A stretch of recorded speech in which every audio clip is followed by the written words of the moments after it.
আইপিএলের নয়া মরশুমের আগেই মালিকানা বদল হয়েছে আরসিবির। দলের মালিকানা এখন আদিত্য বিড়লা গ্রুপের নেতৃত্বে একটি কনসোর্টিয়ামের হাতে। মালিকানা বদলের পর কি এবার আরসিবির নাম বদল হচ্ছে? শুরু হয়েছে জোর জল্পনা। আইপিএলের নয়া মরশুমের আগে মালিকানা বদল হয়েছে আরসিবির।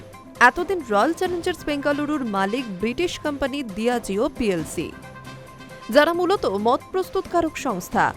এবার সেই সংস্থার হাত থেকে মালিকানা যাচ্ছে কুমার মঙ্গলম বিড়লার মালিকানাধীন আদিত্য বিড়লা গ্রুপের নেতৃত্বে একটি কনসোর্টিয়ামের হাতে।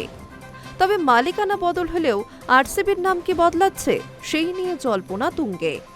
সমর্থকদের এবার বিশেষ বার্তা দিলেন আরসিবির মালিকদের অন্যতম অনন্যা বিড়লা। এমনিতেই আইপিএলে যে কোনো দলের মালিকানা বদল হলে সেটার নাম বদলের দৃষ্টান্ত রয়েছে। অতীতে দিল্লি ডেয়ার ডেভিলসের নাম বদলে দিল্লি ক্যাপিটালস হয়েছে, আবার ডেকান চার্জার্সের নাম বদলে সানরাইজার্স হায়দ্রাবাদ হয়েছে। তবে আরসিবির ক্ষেত্রে তেমন কিছুই হবে না বলে জানা যাচ্ছে। অন্তত তেমনটাই ইঙ্গিত আরসিবির নয়া মালকিন অনন্যা বিড়লার। বিরাটদের ফ্র্যাঞ্চাইজির নতুন মালিকদের মধ্যে সবচেয়ে বেশি শেয়ার থাকবে আদিত্য বিড়লা গ্রুপের হাতে। শোনা যাচ্ছে আরসিবির বোর্ডে এবার বিড়লা পরিবারের তরফে সদস্য হিসেবে থাকতে পারেন অনন্যা বিড়লা।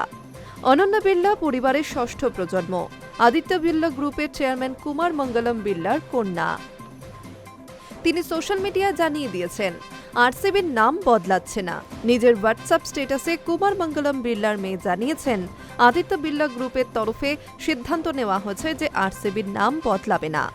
আসলে প্রাথমিকভাবে আরসিবি বিক্রির জন্য দিয়াজিও গ্রুপ প্রায় $2 বিলিয়ন মূল্য ধরেছিল ভারতীয় মুদ্রায়, যার পরিমাণ প্রায় 19,000 কোটি টাকা।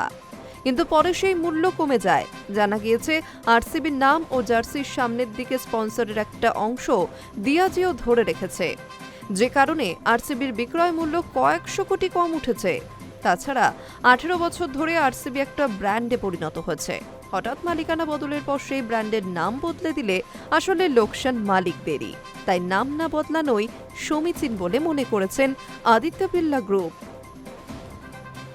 High news network.